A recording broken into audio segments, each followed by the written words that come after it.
Bonjour à tous. Pour le bricolage d'aujourd'hui, il vous faudra une canne à pêche télescopique. J'en avais justement une de 4 mètres qui ne me servait plus. Alors, la première chose à faire, c'est d'enlever tous les anneaux. Pour ma part, ils s'enlèvent facilement car ils se sont décollés depuis longtemps. Si ce n'est pas le cas, chauffez-les légèrement au sèche-cheveux. Ensuite, on dévisse le bouchon et on retire de la canne la partie la plus fine, c'est-à-dire l'embout rouge.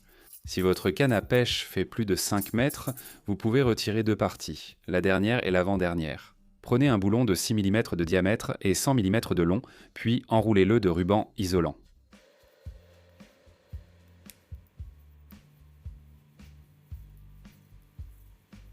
Après avoir enroulé le boulon, il faut le placer dans l'embout de la canne à pêche et il doit y entrer fermement.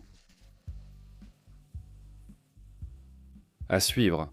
Après avoir installé le boulon, il faut également enrouler du ruban isolant sur le haut de l'embout.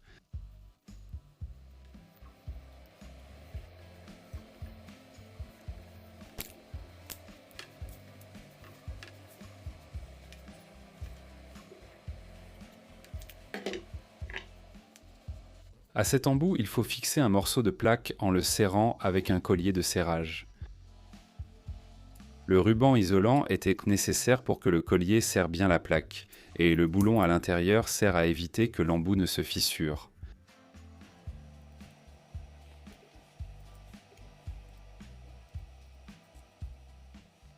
On serre bien le tout, puis on prend un morceau de tôle galvanisée. La longueur totale de cette pièce est de 90 cm. À l'aide d'un outil fait maison, je la plie en forme de U. Voilà la pièce obtenue. Ensuite, il faut percer 6 trous dedans.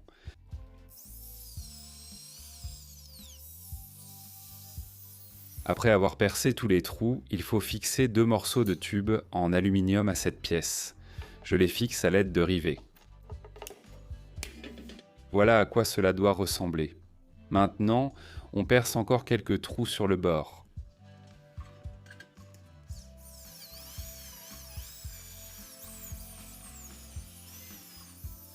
Après avoir percé les trous, il faut fixer à cette pièce un morceau de film plastique de 30 cm de large et de 3 mètres de long. Ici, il ne faut pas fixer avec des rivets mais avec des petites vis pour pouvoir changer le film à l'avenir. Sous l'écrou, il faut absolument mettre une rondelle grower pour éviter qu'il ne se desserre pendant le fonctionnement.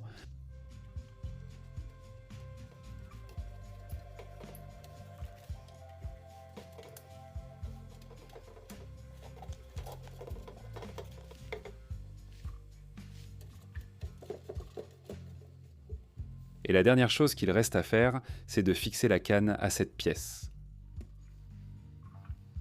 Sous l'écrou, il faut également absolument mettre une rondelle grower et bien tout serrer. Voilà, le bricolage est terminé, maintenant on passe aux essais. On déplie la canne à sa longueur maximale et on monte sur le toit. À ce stade de la vidéo, beaucoup ont compris que c'était un bricolage maison. Pour enlever la neige du toit, cet appareil fonctionne ainsi. Vous coupez la neige en morceaux, elle glisse sur le film plastique et tombe du toit. D'ailleurs, les deux tubes en aluminium que nous avons fixés à la tôle servent à limiter la profondeur. C'est fait pour ne pas endommager la toiture, c'est-à-dire pour que la tôle ne touche pas les bords des plaques d'ardoise. Dans de tels appareils achetés en magasin, on utilise de petites roulettes pour cela, mais on peut faire beaucoup plus simple en fixant simplement deux morceaux de tube. Comme vous le voyez, l'appareil fait maison fonctionne parfaitement et remplit très bien sa tâche. Avec cet outil, vous pourrez nettoyer le toit de la neige très facilement et rapidement. Grâce au fait qu'elle est fixée sur une perche, c'est un vrai plaisir de travailler avec, elle a une longueur convenable et elle est très légère en main. Si vous utilisez une perche de 5 mètres, l'outil sera encore meilleur, car la dernière partie de la perche sera un peu plus rigide. Si cette vidéo vous a plu, mettez un like, laissez un commentaire, abonnez-vous à la chaîne et n'oubliez pas d'activer la cloche. Merci à tous d'avoir regardé et à bientôt.